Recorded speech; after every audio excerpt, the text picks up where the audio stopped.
শেষ অধিবেশনের সম্মানিত সভাপতি হাফেজ মাওলানা ডক্টর খলিলুর রহমান সাহেব, অধ্যক্ষ কুমুদিনী সরকারি কলেজ টাঙ্গাইল। মহান আল্লাহ রাব্বুল আলামিন তার নেক হায়াত দারাজ করুন। একটি তাফসীরুল কোরআন মাহফিলে এত সুন্দর একজন সভাপতি পেয়ে আমি নিজে আজকে খুব আনন্দিত। একটু জোর আওয়াজে বলুন আলহামদুলিল্লাহ। সারা বাংলাদেশে বেশিরভাগ মাহফিলে সভাপতি রাখা হয় যার সূরা ফাতিহা জানে না, কথা বলে না, দুরূদ শরীফের খবর নাই। আর বিগত জীবনে তো তাদেরকে জোরপূর্বক সভাপতি মনের ইচ্ছায় কিংবা অনিচ্ছায় রাখতেই হতো। যারা মোটামুটি কোরআনকে অপছন্দই করে কিন্তু সামাজিক খাতিরে এগুলা না করলে নাই হয়, তারা এক সময় জবরদস্তি করে সভাপতির আসন দখল করে বসে থাকতো। ঠিক কিনা জোরে বলেন? তারা আবার সভাপতি হতো ওয়াজ শোনার জন্য নয়, বক্তাকে সাইজ করার জন্য। বক্তাকে সাইজ করার জন্য, মানে উনি হেদায়েত হতে আসে নাই, বক্তারে হেদায়েত করতে আসছে। বাস্তবতা আছে না নাই? কত মাহফিলে ঘটেছে আমাদের সাথে এমন, কোরআনে কারীম থেকে আলোচনা চলছে, হুট করে বলে দাঁড়িয়েছে হুজুর অন্য ব্যাপারে ওয়াজ করে, সরাসরি বলে ফেলেছে। মানুষ এত নির্লজ্জ বেহায়া যে কেমনে হয়, আর নিম্ন স্তরে কত যেতে পারে ওদেরকে না দেখলে আমরা বুঝতাম না। কথা বল, আওয়াজ নাই কেন? বাস্তবতা আছে কিনা জোরে বলেন। মানে মানুষ কত লো গ্রেডের হতে পারে, কত লোয়ার ক্লাসের হতে পারে, সেটা তাদের আচরণ না দেখলে বোঝার কোনো উপায় ছিল না। মানুষের তো ন্যূনতম কিছু লজ্জাবোধ থাকে, এদের সেই লজ্জাবোধটাও নাই। তা যদি থাকতো তাহলে একটু চিন্তা করেন তো, মনে করেন হাজার হাজার মানুষ বয়ান শুনছে, এতগুলো মানুষের সামনে, মিডিয়ার সামনে, মাইকের সামনে থেকে বক্তাকে স্টেজে উঠে শাসাচ্ছে। তারা এটা খুব ভালো করে জানে এগুলো রেকর্ড হচ্ছে। এরপরে ন্যূনতম এদের মধ্যে অনুশোচনা বোধ কাজ করতো না, লজ্জাবোধ কাজ করতো না। কারণ আল হায়া ও শুবাতুম মিনাল ঈমান, লজ্জা হচ্ছে ঈমানের একটা অঙ্গ। যার মধ্যে ঈমান নাই, লজ্জা নাই, এর মধ্যে ঈমান নাই, তো ঈমান হারা মানুষগুলো নির্লজ্জ বেহায়া হবে, এটাই তো স্বাভাবিক। ঠিক কিনা জোরে বলেন? যার দরুন তারা অবলীলায় কাজগুলো করেছে। আজকে আমরা একজন যোগ্য সভাপতি পেয়েছি। একদিক থেকে তিনি হাফেজ কোরআন, একদিক থেকে মাওলানা, একদিক থেকে ডক্টর। মাশাআল্লাহ বলেন। আবার তিনি অধ্যক্ষ কুমুদিনী সরকারি কলেজ, এতগুলো ডিগ্রি নিয়ে কলেজের খেদমত করছেন। আল্লাহ তাআলা তার ইলমে, আমলে, খেদমতে ভরপুর বারাকা দান করেন। আল্লাহ রাব্বুল আলামিন আজকের এই আয়োজনকে কবুল করে নেন। অত্র এলাকার সমস্ত মুর্দেগানের কবরে আযাব আল্লাহ তাআলা মাফ করে দিন। কাল হাসরের কঠিন ময়দানে আয়োজন আল্লাহ তাআলা আমাদের সকলের নাজাতের জারিয়া হিসেবে কবুল করেন। অসংখ্য যুবকেরা এসেছেন কোরআনের ময়দানে, আয়োজকরাও এই যুবকেরা, দেশ এবং বিদেশের যুবকেরা অক্লান্ত পরিশ্রম করে অর্থনৈতিক অবদান রেখে তারা এই সুন্দর আয়োজনটা সাজিয়েছে। যুবকদের যে কোনো আয়োজন দেখলে আমি খুব প্রাউড ফিল করি নিজে নিজে। আমি নিজেও একজন যুবক, যুবকরা আয়োজন করে, আমার খুব মজা লাগে এই দৃশ্য দেখতে। কারণ হচ্ছে, কেন ভালো লাগে বলি, ভালো লাগার বিষয়টা কোন জায়গায়? ভালো লাগার বিষয় হচ্ছে, দেশ স্বাধীন হওয়ার পর থেকে আজকের এই দিন পর্যন্ত বাংলাদেশের যতগুলো মিডিয়া আছে, সবগুলো মিডিয়া একযোগে এই যুব সমাজকে ধ্বংসের জন্য কাজ করে যাচ্ছে। যুব সমাজের নীতি এবং নৈতিকতার অবক্ষয় করানোর জন্য, এদেরকে ধ্বংসের দ্বার প্রান্তে পৌঁছে দেওয়ার জন্য নাটক, সিনেমা, ওয়েব সিরিজ, থিয়েটার এগুলা করে করে যত প্রকারের অবৈধ প্রেম, ভালোবাসা, জেনা, ব্যভিচার সব এদেরকে হাতিখড়ি করে তালিম দিয়েছে। চুরি কি করে করতে হয়, ডাকাতি কি করে করতে হয়, সব সিনেমা দেখে দেখে লোকেরা শিখেছে। এমনকি মানুষ কেমনে হত্যা করতে হয় এটাও এদেশের মানুষরা সিনেমা থেকে শিখেছে। কথা বলতে হবে, ঠিক কিনা জোরে বলেন? সব তারা শিখেছে। অবৈধ প্রেম ভালোবাসা কিভাবে করতে হয়, কি করে স্কুল কলেজের মেয়েদেরকে পটাতে হয়, এসব শিক্ষা তারা কোরআন থেকে পেয়েছে নাকি আলেমদের বয়ান থেকে পেয়েছে? কোথার থেকে এই তালিম গ্রহণ করলো? নাটক এবং সিনেমা থেকে। যারা এই অশ্লীলতাকে প্রমোট করছে তাদেরকে এই দেশে মানুষরা বলছে এরা হচ্ছে অভিনয় শিল্পী, চলচ্চিত্র শিল্পী। আমি আমার ভাষায় বলি এরা শিল্পী নয়, এদের সব জেনাকাল লম্পট। কথা বলতে হবে ঠিক কিনা? যারা বলে জেনাকাল লম্পট কোনোদিন মুমিন মুসলমানের আদর্শ হতে পারে না। আমার যেটা নিয়ে গৌরবের বিষয়, মজার ব্যাপার, সেটা হচ্ছে এই এত প্রোপাগান্ডা, এত কিছু করার পরেও এই যুব সমাজকে কোরআনের আকর্ষণ থেকে দ্বারা দূরে ঠেলে দিতে পারেনি। গ্রামে গঞ্জে এখনো পর্যন্ত হাজার হাজার যুবকেরা কোরআনের মাহফিল আঞ্জাম দেওয়ার জন্য, কোরআনে কারীমের আহকামাত এবং বিধি নিষেধগুলো আলোচনা শোনার জন্য তারা শুধুমাত্র অর্থনৈতিক পরিশ্রমই করে না, বরং আমি দেখেছি জীবন বাজি রেখে তারা সংগ্রাম করে। আল্লাহ তাআলা এই প্রজন্মকে শাহজালাল, শাহপরাণ রাহিমাহুম আল্লাহর যোগ্য উত্তরসূরি হিসেবে কবুল করেন। এ প্রজন্মকে দাঁড়াতে হবে। আজকে স্কুল কলেজ ইউনিভার্সিটির ছেলে মেয়েরা, আমাদের ভাইয়েরা, আমাদের বোনেরা, আমাদের সন্তানেরা তাদের মুখে যখন নারায়ে তাকবীর আল্লাহু আকবার স্লোগান শুনে, তারা যখন বলে সাবিলুনা সাবিলুনা আল জিহাদ, গর্বে আমাদের বুকটা এত বড় হয়ে যায়। আজকে দেখুন ইসকন বাংলাদেশে একটি সাম্প্রদায়িক দাঙ্গা লাগায় দেওয়ার জন্য তারা যে চেষ্টা চালাচ্ছে, এদেশের দাড়ি এবং টুপিওয়ালারা আক্রমণ করলে কিংবা যদি এটা আন্দোলন করে, তাহলে বিশ্ববাসীর সামনে ডেইলি স্টার এবং প্রথম আলো পত্রিকার মতো পত্রিকাগুলো এদেরকে মৌলবাদ আখ্যা দিয়ে পশ্চিমাদের কাছে তুলে ধরতে এক বিন্দু কার্পণ্য করবে না। কথা বলেন ঠিক কিনা? কিন্তু ওদের মুসিবত হয়েছে কোন জায়গায় দেখেন, এখন আল্লাহু আকবার স্লোগান দিচ্ছে ইউনিভার্সিটির ছেলেরা, স্কুল কলেজের ছেলেরা সাবিলুনা সাবিলুনা আল জিহাদ বলছে, লা ইলাহা ইল্লাল্লাহ মুহাম্মাদুর রাসূলুল্লাহ এই পতাকা নিয়ে রাজপথে মিছিল করছে। এখন মৌলবাদী কাকে বলবো? আমি আমার যুবক ভাইদেরকে বলছি, এই দেশের ইসকনের ব্যানারে হিন্দুত্ববাদী সাম্প্রদায়িক লোকেরা, এই সন্ত্রাসী এবং গুন্ডারা, তারা যদি খোলা তলোয়ার হাতে নিয়ে আমাদের কলিজার টুকরা দ্বীনি ভাই অ্যাডভোকেট সাইফুল ইসলামকে তারা হত্যা করে ক্ষান্ত না হয়, এমনকি তারা যে আস্ফালন বাংলাদেশে দেখাচ্ছে, তারা যদি গৌর গোবিন্দের ভূমিকায় অবতীর্ণ হতে চায়, উত্তীর্ণ হতে চায়, তাহলে আমরাও ওপেন চ্যালেঞ্জ থাকলো, আমরাও শাহজালাল রহমাতুল্লাহি আলাইহির ভূমিকায় অবতীর্ণ হতে একটু পিছপা হব না। কথা বলতে হবে ঠিক কিনা? ওরা যদি গৌর গোবিন্দের ভূমিকায় থাকতে পারে, আমরা শাহজালাল ইয়ামানি রহমাতুল্লাহি আলাইহির ভূমিকায় থেকে আমরাও অস্ত্র হাতে তুলে নিতে বাধ্য হবে। যুবকরা কি প্রস্তুত আছে?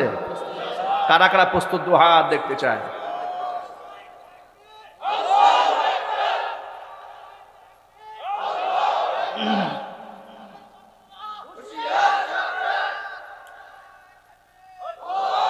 আল্লাহ এই যুবকদেরকে কবুল করেন। যুবক ভাইয়েরা আমার, সুসংবাদ গ্রহণ করেন। নবী করিম সাল্লাল্লাহু আলাইহি সাল্লাম বলেছেন, সাবআতুন ইউযিল্লুহুমুল্লাহু ফি যিল্লিহি ইয়াওমা লা যিল্লা ইল্লা যিল্লুহু। যেদিন আল্লাহর আরশের ছায়া ছাড়া কোনো ছায়া থাকবে না, সূর্য মানুষের আধা হাত উপরে চলে আসবে, সূর্যের তাপে মানুষের মগজগুলো গলে গলে পড়তে থাকবে, কোনো পাহাড় মানুষকে ছায়া দেবে না, আশ্রয় দেবে না, কোনো মেঘ এসে মানুষকে সেদিন এই তাপ থেকে উদ্ধার করতে পারবে না, কোনো গাছের ছায়া থাকবে না, ছাদের ছায়া থাকবে না, বিল্ডিং কনস্ট্রাকশন থাকবে না। এমন কঠিন মুসিবতের সময় আল্লাহ রাব্বুল আলামিন কিয়ামতের ময়দানে 60 শ্রেণীর মানুষকে বাছাই করে আরশে মুআল্লার ছায়াতলে নিজে স্থান করে দেবেন। এর মধ্যে 1 নাম্বার হচ্ছে ইমামুন আদিলুন, ন্যায়পরায়ণ শাসককে আল্লাহ তাআলা আরশের ছায়াতলে স্থান করে দেবেন। 2 নাম্বার হচ্ছে ওয়াশাবুন নাশাআ ফি ইবাদাতিল্লাহ, ওই যুবক যে যুবক যৌবনকাল আল্লাহর বন্দেগীতে কাটিয়েছে, আল্লাহ পাক ওই যুবককে, ওই যুবতীকেও আল্লাহ তাআলা আরশের ছায়াতলে স্থান করে দিবেন। প্রিয় যুবক ভাইরা আমার, যৌবনকালের ইবাদত আল্লাহর কাছে অনেক দামি, অনেক মূল্যবান। আল্লাহর নবী সাল্লাল্লাহু আলাইহি ওয়াসাল্লাম নিজে যুবকদেরকে অনেক বেশি মহব্বত করেছেন, সম্মান দিয়েছেন।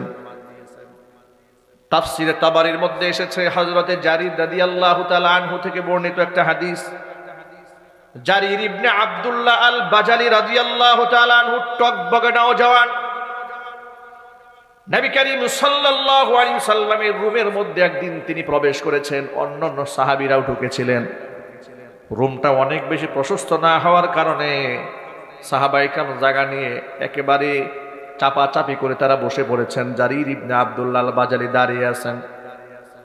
আল্লাহর নবী যখন ঘরের মধ্যে প্রবেশ করলেন, তাকিয়ে দেখেন সকলেই বসে আছি, জারির ইবনে আব্দুল্লাহ আল বাজালি দাঁড়িয়ে আছেন। নবীজি জিজ্ঞেস করলেন, জারির বসার জায়গা পাও নাই? তিনি বললেন, না ইয়া রাসূলুল্লাহ, বসার মতো কিছু নাই।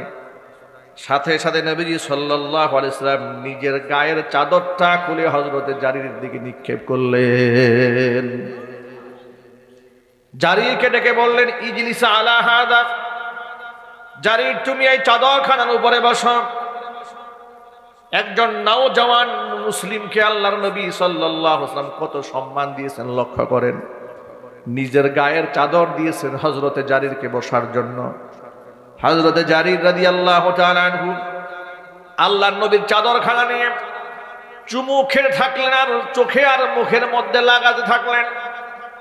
আর রাসূলুল্লাহ সাল্লাল্লাহু আলাইহি ওয়াসাল্লামকে ডেকে বললেন, আকরামাকাল্লাহু ইয়া রাসূলুল্লাহ কামা আকরামতানি ওয়া আ'আজ্জাকাল্লাহু ইয়া রাসূলুল্লাহ কামা আ'আজাসতানি। হে আল্লাহর রাসূল, আমার মতো একজন সাধারণ মানুষকে যে সম্মানটা আপনি আজকে দিয়েছেন, আপনার মতো একজন মহামানব নিজের গায়ের জামা খুলে চাদর খুলে আমাকে বসার জন্য দিয়েছেন, এর থেকে বড় সম্মান আমার জীবনে আর কিছু হতে পারে না। যে ইজ্জত আপনি আমাকে দিলেন, আল্লাহ আপনার ইজ্জত আরো বহু গুণে বাড়ায় দিক। ওয়া আ'আজ্জাকাল্লাহু ইয়া রাসূলুল্লাহ, আল্লাহ আপনার সম্মান আরো বাড়ায় দিক। হে আল্লাহর রাসূল, যেভাবে আপনি আমার মতো নগণ্য মানুষকে সম্মানিত করলেন। যুবক ভাইরা, নবী করিম সাল্লাল্লাহু আলাইহি ওয়াসাল্লাম যুবকদেরকে দারুণ ভালোবাসতেন। চিৎকার দেখুন আল্লাহু আকবার। প্রিয় যুবক ভাইরা আমার, নবীজি সাল্লাল্লাহু আলাইহি ওয়াসাল্লাম বলেছেন, কিয়ামতের দিন 5টা প্রশ্নের সম্মুখীন প্রত্যেকটা মানুষকে হতে হবে। এই 5টা প্রশ্নের সম্মুখীন হওয়ার আগ পর্যন্ত এক কদম আদম সন্তান তার পা সরাতে পারবে না। লা তাজালু কদামা বনি আদম হাত্তা ইউসআলা আন খামসিন।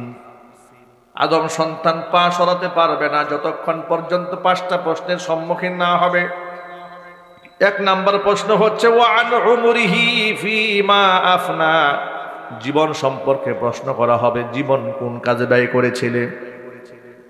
2 নাম্বার প্রশ্ন হচ্ছে ওয়া আন শাবাবিহি ফিমা আবলা, জীবনের মধ্যে সবচেয়ে গুরুত্বপূর্ণ সময় হচ্ছে যৌবনকাল, ওই যৌবনকাল তুমি কোন পথে ব্যয় করেছো। 3 নাম্বার প্রশ্ন হচ্ছে ওয়া আন মালিহি, সম্পদ সম্পর্কে প্রশ্ন করা হবে।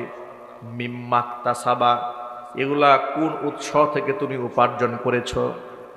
4 নাম্বার প্রশ্ন ওয়া ফিমা আনফাকা, উপার্জিত সম্পদ তুমি কোন খাতে ব্যয় করেছিল, জবাব দাও। আর 5 নাম্বার প্রশ্ন হচ্ছে ওয়ামাদা আমিলা ফিমা আলিমা, বান্দা যতটুকু ইলম হাসিল করেছিলে তো তার মধ্যে কতটুকু তুমি আমল করতে পেরেছিলে। এই 5টি প্রশ্ন করা হবে। কেউ পাশ হতে পারবে না। একেবারে পীর সাহেব বুজুর্গ থেকে শুরু করে আদনা মুমিন মুসলমান পর্যন্ত প্রত্যেককে আল্লাহর আদালতে 5টা প্রশ্নের জবাব দিতেই হবে। আমি আপনাদের কাছে জানতে চাই, এক বাক্যে জবাব দিয়ে বলেন, আমার জীবনের মালিক কে? আমার হায়াতের মালিক কে? এই জন্য কোনো ব্যক্তি নিজেকে স্বাধীন মনে করবেন না, এমন কথা যেন কোনোদিন মুখ থেকে বের না হয়, দেহ আমার, সিদ্ধান্ত আমার। এই ধরনের কথা নাস্তিকরা বলে, বেঈমানরা বলে, নিকৃষ্ট মহিলারা বলে, তসলিমা নাসরিনের অনুসারীরা এই ধরনের জঘন্য কথা বলে। ঠিক কিনা জুড়ে বলেন, ঠিক কিনা বলে? এই অপারেটর ভাই, মাইকের আওয়াজ কিন্তু ডিস্টার্ব করছে, আওয়াজটা একটু স্পষ্ট করেন, এই আওয়াজটা বেশি মোটা হয়ে গেছে, সাউন্ড ঠিক করেন। আর ভিন্ন একটা নয়েজ আসে, এটা যেন আসে। হ্যাঁ, ইউনিভার্সিটিতে পড়ে মেয়েটা, হাই স্কুলে যখন পড়েছে তখন এমন কথা বলে নাই, ইন্টারমিডিয়েটে পড়েছে, কলেজে পড়েছে, তখনও বলে নাই। বিশ্ববিদ্যালয়ে যাওয়ার পরে কোন শয়তানে ধরেছে, বলে দেহ আমার, সিদ্ধান্ত আমার। নাউজুবিল্লাহ বলবেন না? দেহ আমার, সিদ্ধান্ত আমার, আমি কি জামা পরবো না না পরবো এটা হুজুররা বলার কে? নাউজুবিল্লাহি মিন যালিক। কি কথা বলে নাই? কথা বলে না। আলেমরা এই কথা বলার কারণে ওরা প্লে কার্ড নিয়ে রাজপথে মিছিল করেছে। ওরা বলেছে দেহ আমার, সিদ্ধান্ত আমার, আমি কি পোশাক পরলাম না না পরলাম এটা আলেমরা বলার কে? চিৎকার দেখুন, নাউজুবিল্লাহি মিন যালিক। আচ্ছা, আপনাদেরকে ছোট্ট একটা কথা বলি। ধরেন আমরা কেন বলি, যদি রাস্তার মাঝখানে একটা কুকুর মরে পড়ে থাকে, এটা যেখানেই পড়ে থাক না কেন, এটা গ্রামে হোক আর শহরে হোক, যদি দায়িত্বশীলরা এটা পরিষ্কার করে এখান থেকে অপসারণ না করে, তাহলে এই দুর্গন্ধ যে একমাত্র ফেলেছে শুধু তার নাকেই যাবে না, সবার নাকে যাবে। ওরা যদি অশ্লীলতা করে ঘুরে বেড়ায়, ওদের সেই অপকর্মের দায় কি শুধু ওদের গায়ে লাগবে না গোটা সমাজের গায়ে লাগবে? সমাজের গায়ে লাগবে। এই জন্য আমাদের এই কথাগুলো বলতে হয়। জিবরাইল আলাইহিস সালাতু ওয়াস সালামকে আল্লাহ হুকুম করলেন অমুক একটা এলাকায় উল্টায়া দাও। জিবরাইল আলাইহিস সালাতু ওয়াস সালাম সেখানে আসলেন, এসে দেখলেন সেখানে অসংখ্য ব্যক্তিরা নাফরমানি করছে, কিন্তু অসংখ্য নাফরমানের মধ্যে একজন আবেদ আছে। এত বেশি ইবাদত গুজার, এত বড় আবেদ, একটা নাফরমানি যার গাকে কোনোদিন স্পর্শ করে নাই। জোরে জোরে বলেন সুবহানাল্লাহ। এমন নেককার বান্দা কি বর্তমানে কোনো সমাজ আছে নাকি? মানে একটা গুনাহও স্পর্শ করেনি এমন কোনো উদাহরণ এই সমাজে কোনো ব্যক্তি দেখাতে পারবে? দেখাতে না পারলেও দাবি করার কিন্তু লোক আছে। ওই যে লতিফ সিদ্দিক কয়েকদিন আগে বলেছে না, কথা বলে না কেন, সে বলেছে না যে আমার কিন্তু কোনো গুনাহ নাই। একেবারে বুক ফুলায় টান টান করে বলেছে, এরকম বুক থাপড়ায় থাপড়ায় বলেছে যে আমি কেন আল্লাহর কাছে মাপ চাবো, আমার তো কোনো গুনাহই নাই। নাউযুবিল্লাহি মিন যালিক। কত বড় নাফরমান দেখেছেন। নবী করিম সাল্লাল্লাহু আলাইহি ওয়াসাল্লাম প্রতিদিন 70 বার আল্লাহর কাছে ইস্তিগফার পাঠ করতেন। কোন কোন বর্ণনার মধ্যে 100 বার আল্লাহর কাছে ক্ষমা প্রার্থনা করতেন, সেই ব্যক্তি যার পূর্বাপর সমস্ত গুনাহ আল্লাহ মাফ করে দিয়েছেন। আরো জোরে কোন সুবহানাল্লাহ। যাকে আল্লাহ তাআলা আপন কন্ট্রোলিং এ রেখেছেন, ভুল সিদ্ধান্ত গ্রহণ করতে দেননি, ভুল কথা মুখ থেকে উচ্চারিত হতেও দেননি। কোরআনে কারীম স্পষ্ট সাক্ষ্য দিয়েছে, ওয়ামা ইয়ানতিকু আনিল হাওয়া ইন হুয়া ইল্লা ওয়াহয়ুন ইউহা। মন গড়া কোনো কথা তিনি বলেননি। তিনি যা বলেছেন ওহী প্রত্যাদেশ করার পরে তাকে যা জানানো হয়েছে সেটাই তিনি বলেছেন। যে নবী ওহীর ইশারা ছাড়া কথা বলেন না, যিনি ওহীর ইশারা ছাড়া কদম ফেলেন না, যিনি ওহীর ইশারা ছাড়া মানুষের সামনে কোনো মুআমালা করেন না, তিনি দৈনিক 70 বার থেকে 100 বার আল্লাহর কাছে ইস্তিগফার করেছেন। আর লতিফ সিদ্দিকীর মতো নেতারা বলে আমি কেন আল্লাহর কাছে মাপ চাবো, আমার তো কোনো গুনাহ নাই। ওর চাইতে লেটের শয়তান আর ওর চেয়ে আধুনিক শয়তান এই পৃথিবীতে আর হতে পারে না। সুতরাং এই আধুনিক শয়তানদের পেছনে যুবকেরা হাঁটা যাবে না। এরা এই সমাজকে কিছু দেয়নি, ওরা সমাজ থেকে অনেক কিছু নিয়েছে। কথা বলতে হবে, ঠিক কিনা বলে? ওরা নেতৃত্বের নামে জাতিদেরকে ঠকিয়েছে, মানুষদেরকে ঠকিয়েছে। এই দেশকে ওরা কিছু দেয়নি, কিন্তু দেশ থেকে নিয়েছে অনেক কিছু। এক একজনের শত শত কোটি টাকার মালিক হয়েছে, হাজার কোটি টাকার মালিক হয়েছে। 5 বছর রাজনীতি করে এমন কোন ব্যবসা করলো হঠাৎ করে 500 গুণ সম্পদ বাড়লো? কথা বলে, ঠিক কিনা জোরে বলে? হঠাৎ করে রিক্সা চালিয়ে খায় 14 গোষ্ঠী, হঠাৎ করে উনি শিল্পপতি, ওনার 5-7টা ব্যাংকের মালিক হয়ে গেছে, বিদেশে বাড়ি করে বসে আছে। ওই যে একজন শুনলাম আপনার কি পলক সাহেব, তার স্ত্রী নাকি পেশার মধ্যে লিখেছে যে তিনি হচ্ছেন প্রাইভেট পড়ান শিক্ষক, তার নামে নাকি 40টা ফ্ল্যাট ঢাকা শহরে। কি মজার কথা এটা! প্রাইভেট পড়িয়ে 40টা ফ্ল্যাট করা যায়? বোর নামে এই সমস্ত সম্পদের পাহাড় তারা গড়েছেন, গোটা দেশটাকে একটা নরকে, একটা জাহান্নামে তারা পরিণত করেছেন। কথা বলেন ঠিক কিনা? আমাদের ইস্তিগফার করার দরকার আছে না নাই? কার কার দরকার আছে হাত তোলেন। আল্লাহ যেন আমাদের সকলকে মাফ করে দেন। জোরে জোরে কোন আল্লাহুম্মা আমিন। হাত নামান। 5টা প্রশ্নের সম্মুখীন তো হতে হবে সকলকে। প্রথম প্রশ্ন হচ্ছে জীবন সম্পর্কে প্রশ্ন করা হবে।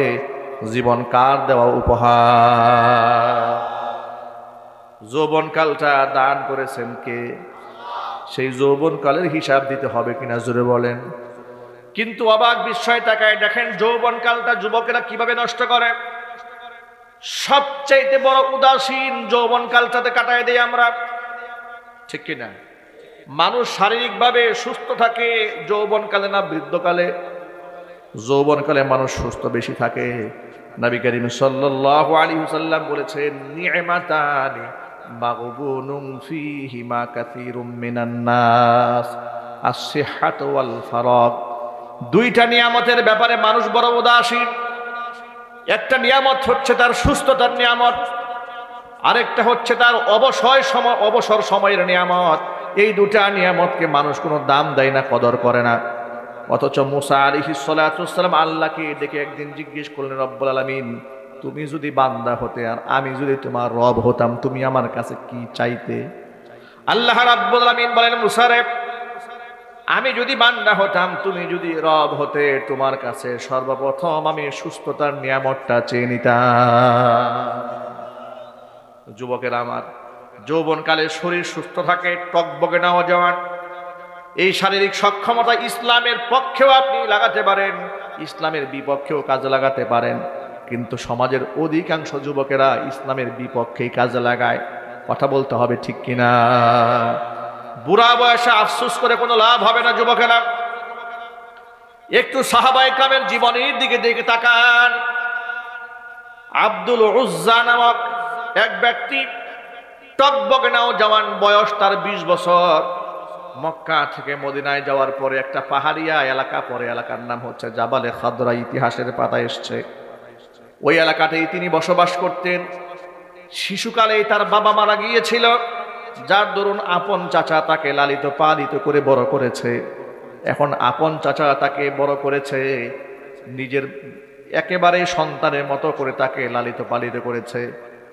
চাচা তার এতিম ভাতিজাকে থাকার জন্য ঘর দিয়েছে, বাড়ি দিয়েছে, জায়গা জমি দিয়েছে, এমনকি ভেড়া বকরি দুম্বা যে সম্পদ তৎকালীন যুগে ছিল এগুলোও দিয়ে দিয়েছে, যাতে করে এতিম ভাতিজার চলতে কষ্ট না হয়। কিন্তু ভাতুষপুত্র এই আব্দুল উজ্জা মুহাম্মদ সাল্লাল্লাহু আলাইহি ওয়াসাল্লাম সম্পর্কে শুনতে পেয়েছেন, তার তাওহীদের বাণী শুনতে পেয়েছেন, তার একাত্মবাদের কথা শোনার পর থেকে তিনি আল্লাহর নবীর প্রতি মুগ্ধ হয়ে গেলেন। কিন্তু মনে মনে সিদ্ধান্ত নিলেন যে আমি মুসলমান হব, কিন্তু আমার যে চাচা, পিতৃ সমতুল্য চাচা, আমাকে আদর স্নেহ করে মহব্বত করে লালন পালন করেছেন, চাচা তো মুসলমান হন নাই। চাচা যদি মুসলমান হতেন তাহলে ইসলাম গ্রহণ করা আমার জন্য সহজ হয়ে যেত। এভাবেই তিনি অপেক্ষা করতেছিলেন যে চাচা একদিন মুসলমান তো হবেই, কারণ চতুর্দিকে ইসলামের জয় জয়গার, চতুর্দিক থেকে ইসলাম ধর্ম গ্রহণ করার জন্য মানুষ পাগল পারা হয়ে যাচ্ছে। জোরে কোন আল্লাহু আকবার।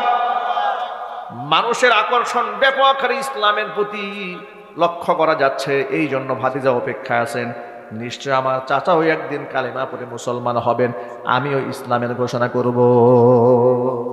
অপেক্ষা আছেন।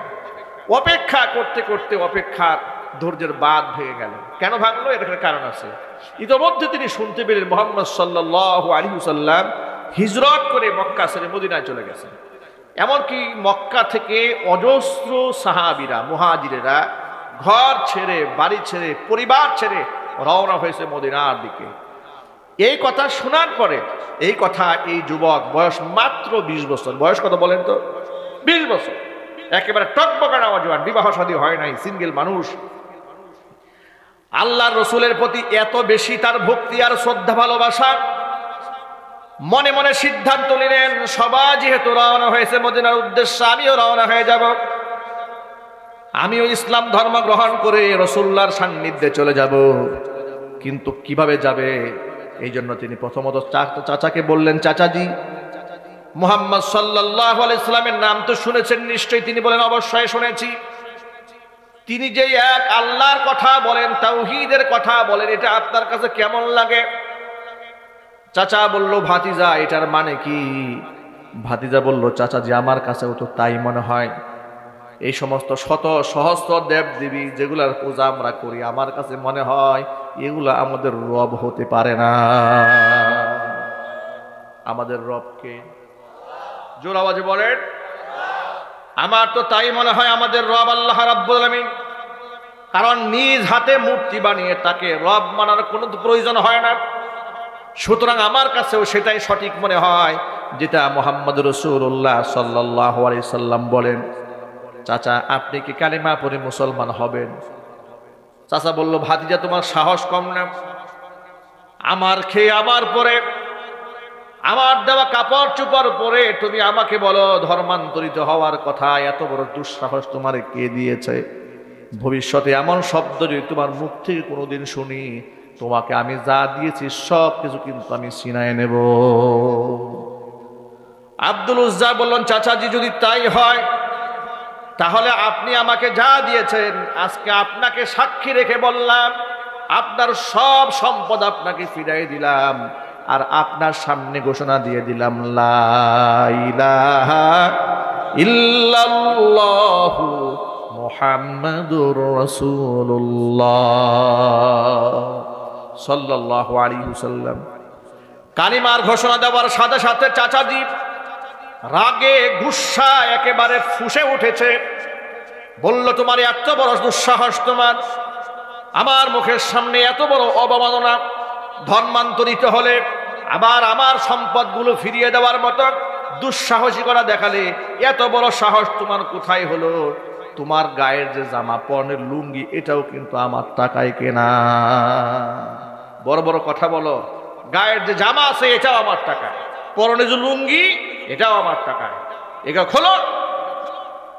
ভাতিজা বলল, চাচাজি ইসলাম কবুল করার জন্য যদি এগুলা খুলতে হয় এটা আমার কোনো অসুবিধা নেই। 20 বছরের তরুণ এত ঈমান কে দান করলেন? সুবহানাল্লাহ বলবেন না? আল্লাহ যাকে কবুল করেন সে এমনই হয়, নির্ভীক হয়, দুঃসাহসী হয়, সে আল্লাহ ছাড়া কাউকে ভয় করে না। কথা বলতে হবে, ঠিক কিনা? ভাতিজা সাথে সাথে গায়ের জামাটা খুলে চাচার হাতে ধরিয়ে দিলেন। এবার পরনের লুঙ্গি আছে, লুঙ্গিটাও খুলে চাচার হাতে ধরিয়ে একেবারে পুরোপুরি উলঙ্গ হয়ে গেলেন। ইতিহাসের পাতায় সোনার অক্ষরে লেখা তার নাম। এই অবস্থায় দৌড়িয়ে মায়ের কাছে গিয়েছে। মা তার উপযুক্ত সন্তানকে উলঙ্গ দেখে লজ্জায় চোখ অন্যদিকে ঘুরিয়ে নিয়েছে। জিজ্ঞেস করলো, বাবা তোমার এই অবস্থা হলো কেন? ছেলে বলছে, মা ইসলাম ধর্ম গ্রহণ করার কারণে আমার চাচা আমাকে দেওয়া সম্পদ সবকিছু ফিরিয়ে নিয়েছে, এমনকি আমার গায়ের জামা পরনের লুঙ্গিটা পর্যন্ত খুলে রেখে দিয়েছে, আনতে দেয় নাই। মা বলল, বাবা আমার কাছে তোমার কি চাওয়া? সন্তান বলছে, মা তোমার কাছে তেমন কিছুই চাই না, সামান্য একটু বস্ত্র দাও, কাপড় দাও, যাতে কোনো মতে লজ্জাস্থানটা ঢেকে মুহাম্মদ রাসূলুল্লাহ সাল্লাল্লাহু আলাইহি ওয়াসাল্লামের খেদমতে হাজির হয়ে যেতে পারি। মা তার সন্তানকে আবৃত করে দেওয়ার জন্য ঘর থেকে একটা কম্বলের টুকরা বের করলেন। কম্বলটাকে কাঁচি দিয়ে কেটে দুইটা ভাগ করলেন।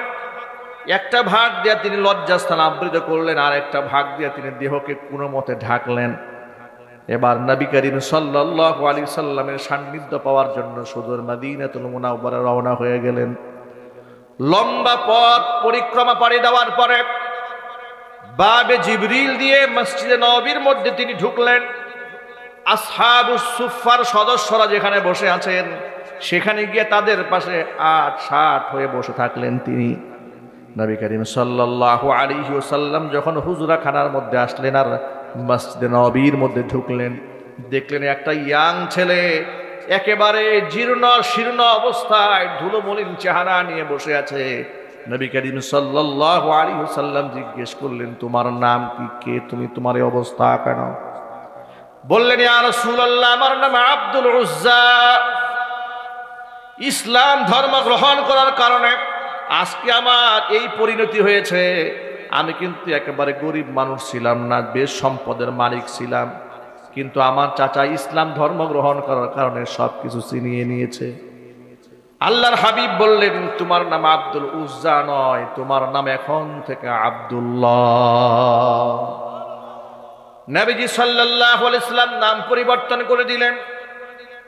আমার কথাটা একটু বুঝার চেষ্টা করেন। আল্লাহর নবী সাল্লাল্লাহু আলাইহি ওয়াসাল্লাম অসংখ্য সাহাবীদের নাম পরিবর্তন করে সুন্দর সুন্দর নাম রেখে দিয়েছেন। যেমন আবু হুরায়রা রাদিয়াল্লাহু তাআলা আনহুর নাম ছিল আব্দুস শামস। নবীজি সাল্লাল্লাহু আলাইহি ওয়াসাল্লাম আব্দুস শামসের পরিবর্তে নাম রাখলেন আব্দুর রহমান। আমরা এখানে যারা বসে আছি, আমরাও আমাদের সন্তানদের সুন্দর সুন্দর নাম রাখবো, বলেন ইনশাআল্লাহ।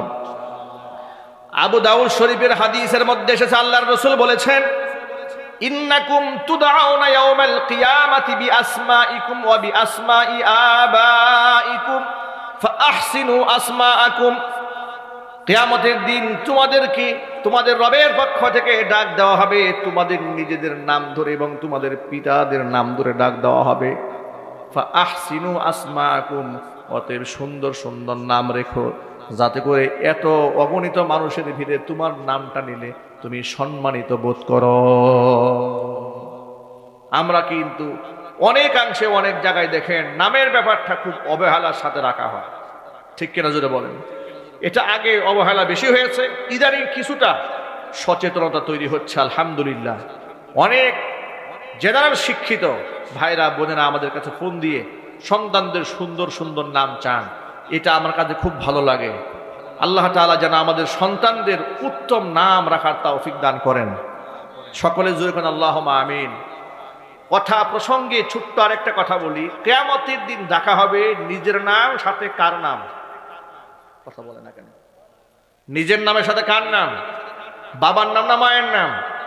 বাবার নাম ধরে ডাকা হবে। মনে রাখবেন, যে কোনো সন্তানের সাথে বাবার নাম যুক্ত থাকা এটা সম্মানের। কথা বলেন, বাবার পরিচয় থাকাটা কি জোরে বলেন?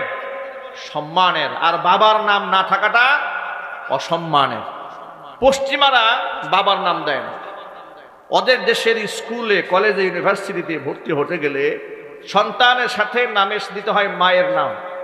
কেন দিতে হয় এর একটা রহস্য আছে। ওদের ওখানে পর্যাপ্ত পরিমাণ যারও সন্তান তৈরি হয়, মা নিজেও জানে না এই সন্তানের বাবাকে।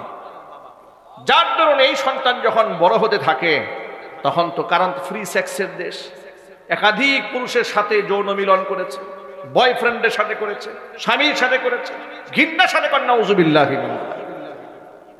নারী স্বাধীনতার নামে নারীদেরকে তারা এমনই স্বাধীনতা দিয়েছে, স্বামী থাকা সত্ত্বেও যদি কোনো নারী বন্ধু নিয়ে রাত কাটাতে চায়, ওদের দেশের আইনে আছে তুমি স্বামী হিসেবে বাধা দিতে পারবে না। জোরে কর নাউযুবিল্লাহ। ইসলাম কি নারীকে এই ধরনের স্বাধীনতা দিয়েছে? আর এটার নাম কি স্বাধীনতা না নোংরামি? নোংরামিকে তারা স্বাধীনতা বলছে। মাইকের আওয়াজ বাহিরে যাচ্ছে, মায়েরা বোনেরা, কসম আল্লাহর, ইসলাম নারীকে যে ইজ্জত দিয়েছে, সম্ভ্রম দিয়েছে, সম্মান দিয়েছে, এবং ইসলাম যে তাবাকাত মা বোনদেরকে দিয়েছে, পৃথিবীর কেউ দিতে পারে না। নারীদের সম্মানের নামে, নারীদের অধিকারের নামে এই পৃথিবীতে তারা নারীদেরকে অবমাননা করেছে, অসম্মান করেছে, বেইজ্জত করেছে, এদেরকে টিস্যু পেপার হিসেবে ব্যবহার করেছে। যার দরুন উন্নত কান্ট্রিতে বুড়ো বয়সে বৃদ্ধ মানুষকে কাটাতে হয় তার সাথী হিসেবে কুকুর নিয়ে, বিড়াল নিয়ে। তার পাশে কেউ থাকে না, বৃদ্ধার পাশে কেউ থাকে না, বৃদ্ধর পাশেও কেউ থাকে না, না কোনো ছেলে থাকে না তার কোনো মেয়ে থাকে। ইসলাম কি এই ধরনের পারিবারিক ব্যবস্থাকে সাপোর্ট করে? না। ইসলাম বৃদ্ধ মানুষকে এত সম্মান দিয়েছে। আল্লাহর হাবিব বলেছেন, মান লাম ইয়ারহাম সগীরানা ওয়া লাম ইউক্কির কাবীরানা ফালাইসা মিন্না। যে ব্যক্তি আমাদের ছোটদেরকে স্নেহ করে না, বড়দেরকে সম্মান দেয় না, সেই ব্যক্তি আমি মুহাম্মদ সাল্লাল্লাহু আলাইহি সাল্লামের উম্মাহ হিসেবে পরিগণিত হতে পারে না। অন্য হাদিসের মধ্যে আল্লাহর নবী বলেন, রিদাল্লাহি ফি রিদাল ওয়ালিদাইন ওয়া সাখাতুল্লাহি ফি সাখাতিল ওয়ালিদাইন। বাবা মা যদি রাজি হয়ে যায়, আল্লাহ পাক ওই সন্তানের উপর রাজি হয়ে যান। বাপ মা যদি সন্তানের উপর রুষ্ট হয়ে যান, নারাজ হয়ে যান, আল্লাহ পাক ওই সন্তানের উপর নারাজ হয়ে যান। এই সমস্ত বক্তব্যের মাধ্যমে আল্লাহ তাআলা বৃদ্ধ বয়সের বাবা, বৃদ্ধা বয়সের মায়ের সম্মান কোরআন সুন্নাহর মধ্যে প্রতিষ্ঠিত করেছেন। জোরে করেন সুবহানাল্লাহ। কিন্তু নারী স্বাধীনতার নামে ওরা কি করেছে দেখেন। ইসলাম বলেছে স্বামী স্ত্রী একে অপরের পরিপূরক। কোথাও ইসলাম বলে নাই নারী আর পুরুষ সমান অধিকার, বরং ন্যায্যতার ভিত্তিতে আল্লাহ তাআলা কোনো কোনো ক্ষেত্রে নারীকে বেশি সম্মান দিয়েছেন, কোনো কোনো ক্ষেত্রে আল্লাহ পুরুষকে সম্মান দিয়েছেন। দায়িত্ব আল্লাহ ভাগ করে দিয়েছেন। জোরে কোন আল্লাহু আকবার। নারী আর পুরুষ কোনোদিন সমান হতে পারে না। আল্লাহ পাক একটা ক্ষেত্রে বলেছেন আর রিজালু কাওয়ামুনা আলান নিসা, অবশ্যই পুরুষরা নারীদের উপর কর্তৃত্ব করবে, নেতৃত্ব দেবে, এবং এই কর্তৃত্বটা নারীর সম্ভ্রমকে রক্ষা করার জন্য। জোরে কোন সুবহানাল্লাহ। একেবারে সিম্পল একটা উদাহরণ দিয়া বলি। রাস্তায় যখন আপনার সাইকেল চলে, রাস্তায় যখন রিক্সা চলে, সাইকেল এবং রিক্সা চাকার মধ্যে দুইটা পার্ট থাকে। একটা পার্ট হচ্ছে টিউব আর একটা পার্ট হচ্ছে টায়ার। টায়ার থাকে বাহিরে, টিউব থাকে ভেতরে, কিন্তু একে অপরের পরিপূরক। ভিতর থেকে টিউব যদি সাপোর্ট না দেয়, টায়ার কিন্তু একাকী রাস্তায় চলতে পারে না। যদিও টিউবের চাইতে টায়ার শতগুণে শক্তিশালী। কথা বলেন ঠিক কিনা? টিউব সৃষ্টিগতভাবে দুর্বল, একদম নরম কোমল, কিন্তু ভেতর থেকে ওর যে শক্তি, ওর যে সাপোর্ট, এটা না পেলে শক্তিশালী টায়ারও দুর্বল হয়ে যায়, চাকা আর ঘুরতে পারে না। এখন ভেতর থেকে টায়ার টিউব যদি বলে সারা জীবন আমার প্রতি বৈষম্য করা হয়েছে, আমাকে অবহেলা করা হয়েছে, কারণ এ দুনিয়ার সুন্দর নাচ নিয়ামত সব টায়ার দেখে ফেললো, কিন্তু টিউব হয়ে আমি কিছু দেখতে পারলাম না। টায়ার তুমি আমার সামনে থেকে সরো, তোমার সাপোর্টের কোনো দরকার নাই, এখন থেকে আমি একাই একাই ঘুরবো। কি বিপদটা হবে দেখেন যদি উপর থেকে টায়ারটা ছড়াই নেওয়া হয়। এই টিউবটাই একটা ঘুরান দেওয়া মাত্র রাস্তার তার তার কাটা। ঠিক কিনা বলেন? এক খুসাতেই পাঁচা। কথা বলেন ঠিক কিনা বলেন? এক খুসাতে কি পাঁচা। আবার উপর থেকে টায়ার যদি বলে আমি তো খুব শক্তিশালী, তোর মতো দুর্বল টিউবের কোনো দরকার নাই, কাজ হবে রিং সহ একদম বসকায় যাবে, এটা আর ঘুরতে পারবে না। এই উদাহরণটা যদি খুব সহজে বুঝতে পারেন, যেহেতু সৃষ্টিগতভাবে টিউবটা দুর্বল থাকে ভেতরে, কিন্তু সাপোর্টটা খুব জরুরি। টায়ারটা খুব শক্তিশালী হওয়ার পরেও ভিতরে সাপোর্টটা লাগে। টায়ার উপরে থাকার পরেও যত প্রকারের ইটের গোটা, কঙ্করের আঘাত, সূর্যের তাপ, কাটার আঘাত, সমস্ত আঘাতগুলো নিজের গায়ে নিয়ে নেয়, কিন্তু টিউবটাকে অক্ষতই রেখে দেয়। পুরুষ আর নারীদের উদাহরণটা ঠিক ওই রকম। আমার মা বোনদেরকে আল্লাহ তাআলা টিউবের মতো নরম বানিয়েছেন, কোমল বানিয়েছেন, কোমলমতি বানিয়েছেন, সৌন্দর্যমণ্ডিত করে বানিয়েছেন। একটা পুরুষ ছাড়া নারী যদি একাকী বাহিরে চলতে চায়, এই সমাজের মধ্যে অসংখ্য ধর্ষক আছে, লম্পট আছে, বদমাশ আছে, ইতর আছে, যারা সুযোগ পেলে আপনার চরিত্রের উপর হানা দিতে পারে, আক্রমণ করতে পারে, হিংস্র হায়নার মতো আপনার উপর ঝাঁপিয়ে পড়তে পারে।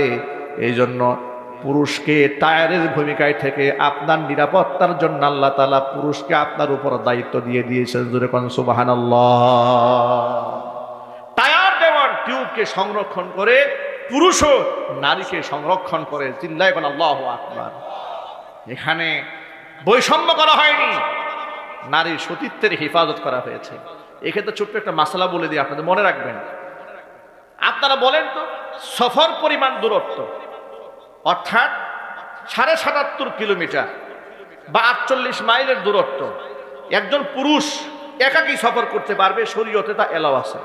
কিন্তু একটা নারী মাহরাম পুরুষ ছাড়া কি কোনোদিন সফর পরিমাণ দূরত্ব একাকী সফর করতে পারবে? জুড়ে বলেন। এমনকি তার উপর যদি হজের বিধান ফরজও হয়, হজের বিধান যদি একটা নারীর উপর কি হয়ে যায়?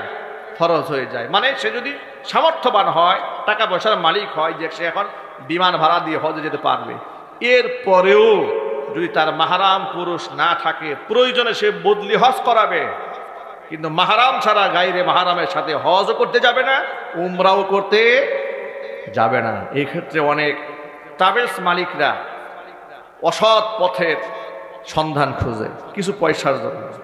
তারা কি বলে, ভাবি ভাই তো মারা গেছে, আপনার তো মাহারাম টাহারাম কেউ নাই, অসুবিধা নেই, আমি তো আপনার ভাইয়ের মতোই। নাউজুবিল্লাহ বলবেন না? এটা চিৎকার দিয়ে এখন নাউজুবিল্লাহ। এবার আপনাদেরকে আবার বলি, হজের মতো ফরজ দায়িত্ব যদি সে পালন করতে না পারে মাহারাম ছাড়া, তাহলে তো পীর সাহেবের বাড়ি যাওয়াতে কোনো অসুবিধা নেই। বড় দুঃখ নিয়ে বলছি এ কথাটা, মনে আঘাত নিয়েন না, কষ্ট নেবেন না, নিজে দায়িত্ব নিয়ে বলছি। অসংখ্য নারীরা বাংলাদেশে বাস ভরে ভরে পীরের বাড়িতে চলে যায়, সাথে তার স্বামীও থাকে না, নিজের ছেলেও থাকে না, ভাইও থাকে না, তাহলে যায় কাদের সাথে? বলে পীর ভাইদের সাথে যায়। পীর ভাই মানে কি? তরিকার ভাই, মানে একই পীরের মুরিদ। ওই মুরিদের সাথে অমুক এলাকার জরিনা আর অমুক এলাকার আপনার করিম সাহেব, আব্দুল করিম সাহেব, দুইজনে মিলে এক বাসে যাচ্ছে। বলে অসুবিধা নাই, উনার তো পীর সাহেবের মুরিদ, তো উনি আমার পীর ভাই, উনি আমার তরিকার ভাই, উনার মনের মধ্যে কোনো শয়তানি নাই। কি এগুলা কি সমাজে নাই? আওয়াজ দিয়ে বলেন না, আছে না নাই? কথা যদি বিশ্বাস না হয়, এই দেশে যখন উরস শরীফ শুরু হয় এই শীতকালে, এলাকায় একটু নজর রাখবেন, নজর রেখে দেখবেন, খুব ভালো করে দেখবেন। চট্টগ্রামের উদ্দেশ্যে বাস রওনা হয়েছে, ফরিদপুরে রাত টুসির দরবারে রওনা হয়ে গেছে, মাইজবান্ডারে রওনা হয়েছে, আছে না নাই? দেওয়ানবাগে রওনা হয়েছে, কুতুববাগে রওনা হয়েছে, এরপরে এদিকে শরীয়তপুরে আছে। কত প্রকারের ভণ্ডামি যে এই দেশে আছে। নারীরা চলে যাচ্ছে পীর ভাইয়ের সাথে। জোরে কর নাউজুবিল্লাহ। হালাল না হারাম? আরো যদি বলেন। এমন কি আপনি তাবলিগ জামাতেও মাহারাম ছাড়া যেতে পারবেন না, হারাম। আমার কাছে এক ভদ্রলোক স্বামী তার স্ত্রীকে নিয়ে এসছে, আজ থেকে বেশ কয়েক বছর আগে। কেন নিয়ে এসছে? স্বামী একটা মসজিদের ইমাম, বেচারা সেকেন্ড ম্যারেজ করেছে, দ্বিতীয় বিবাহ করেছে। তার বউ এই তাবলিগের সাথে, বাড়ি তার সম্ভবত আপনার ফরিদপুর রাজবাড়ির এইদিকে। মহিলা তাবলিগ করে, দীর্ঘদিন ধরে তাবলিগ করে। স্বামী আমার কাছে নিয়ে আসার হেতু হলো, কারণ হলো, আমার বাসায় এসে বলছে, হুজুর আপনার কাছে নিয়ে আসার একটা কারণ, যদিও আমি আলেম কিন্তু আমার বউ আমার কথা শুনে না। কিন্তু আপনার কথা কেন শুনবে? যে আমরা ফ্যামিলিগতভাবে আপনার ভক্ত। তো উনি আমাকে বলেছে, হুজুর যদি যা বলবে আমি সেটাই মানব। সুবহানাল্লাহ বলেন। ওই বাচ্চাদের মতো অবস্থা হয়ে গেছে, শিক্ষক যেটা বলবে সেটাই রাইট, বাপ মা যা বলছে ওটা চলবে না। কথা বলেন ঠিক না বলেন?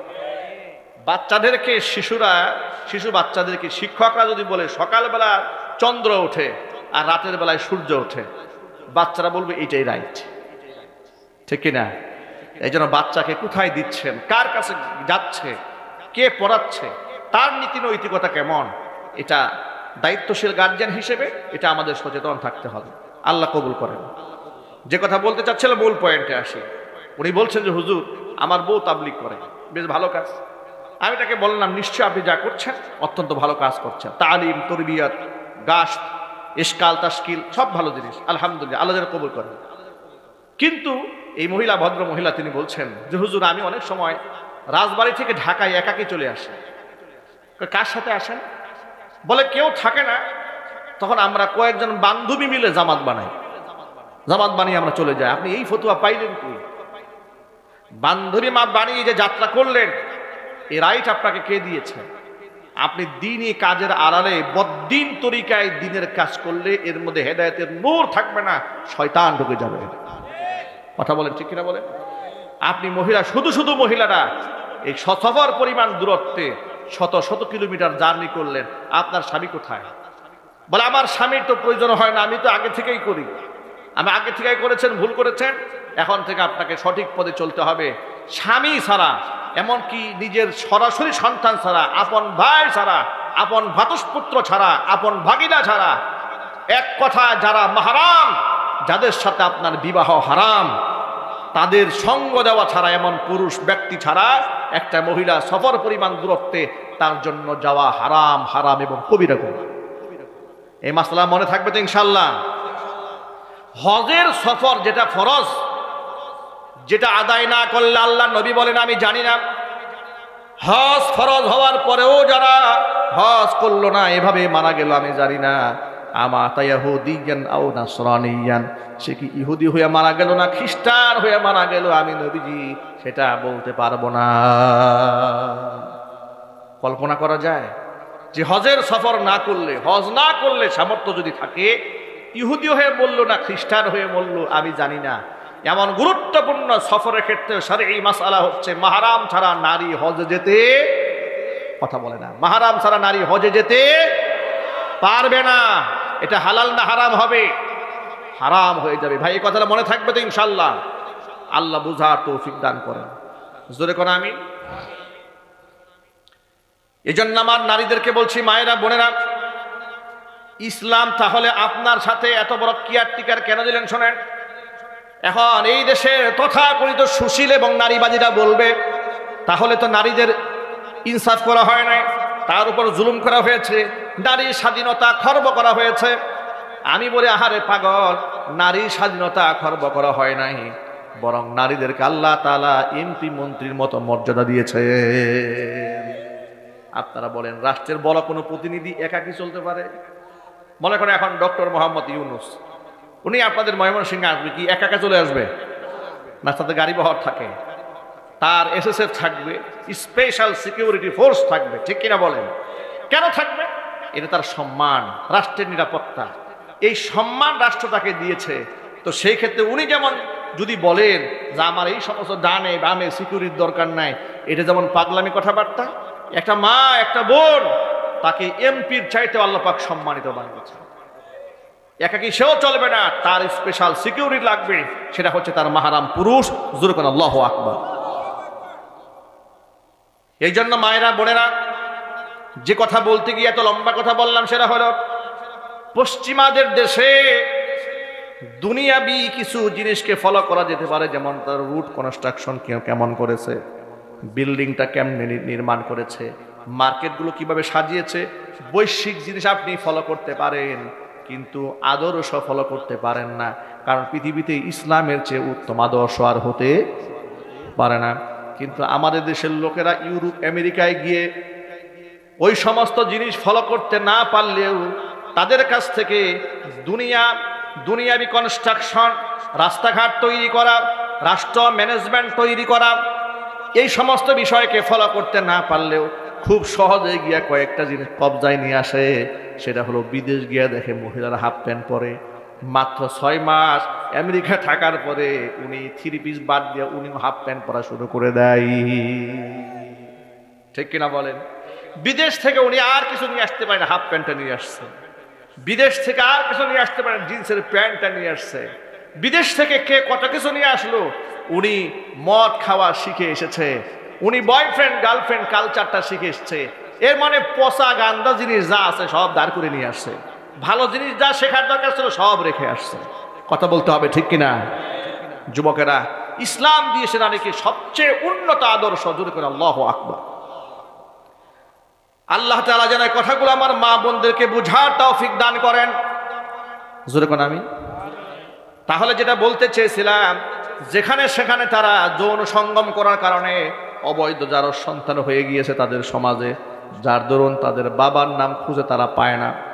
কারণ একটা মহিলার 4-5টা বয়ফ্রেন্ড হয়েছে, বাচ্চার বাবাকে মহিলা তো নিজেই জানে না।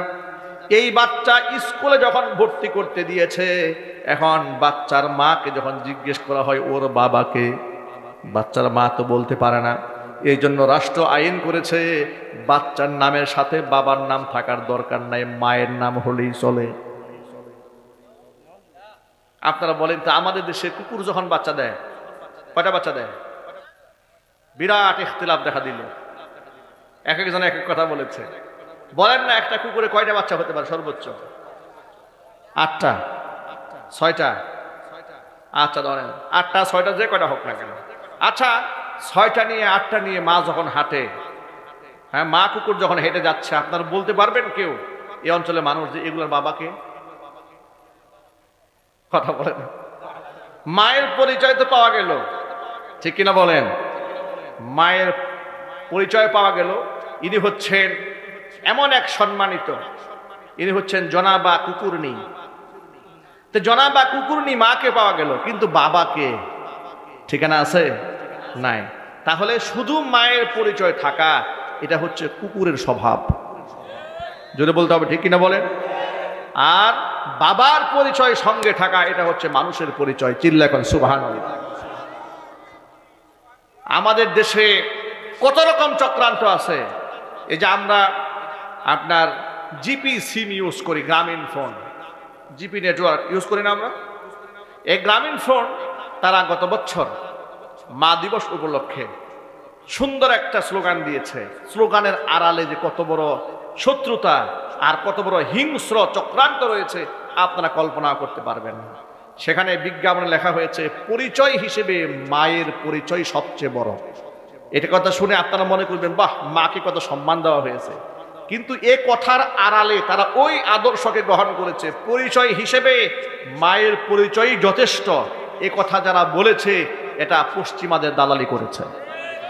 মায়ের পরিচয় যথেষ্ট নয়, নিঃসন্দেহে সন্তানের সাথে মায়ের পরিচয় প্রয়োজন আছে, সেটা ভিন্ন জিনিস, কিন্তু যথেষ্ট নয়। যথেষ্ট হচ্ছে বাবার পরিচয়, পিতৃ পরিচয় থাকতে হবে। তা না হলে মানুষের মধ্যে কুকুরের মধ্যে পার্থক্য থাকলো কোথায়? এই জন্য কিয়ামতের দিন আল্লাহ তাআলা মায়ের নাম ধরে কোনো সন্তানকে ডাক দিবে না, ডাক দিবে পিতার নাম ধরে। আবু দাউদ শরীফের হাদিসের মধ্যে এসেছে, ইন্নাকুম তুদআউনা ইয়াউমাল কিয়ামাতি বিআসমাইকুম, তোমাদেরকে কিয়ামতের দিন ডাকা হবে তোমাদের নাম ধরে, ওয়া বিআসমাই আবাইকুম, তোমাদের পিতাদের নাম ধরে। ফাআহসিনু আসমাকুম, তোমরা সুন্দর সুন্দর নাম রাখবে সন্তানদের। কথাটা কি সকলের মনে থাকবে তো ইনশাআল্লাহ? আমরা আমাদের সন্তানদের নাম রাখবো সাহাবায়ে কেরামের নামের সাথে মিলিয়ে। আমরা নাম রাখবো আম্বিয়া আলাইহিমুস সালাতু ওয়াস সালামদের সাথে মিশিয়ে, বলেন ইনশাআল্লাহ।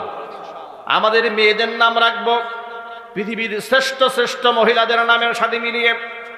যাদেরকে আল্লাহ তাআলা জান্নাতের সার্টিফিকেট দান করেছেন তাদের নামের সাথে মিলিয়ে মিলে আমরা আমাদের কন্যাদের নাম রাখবো। আল্লাহ যেন মঞ্জুর করেন, জোরে কোন আমিন।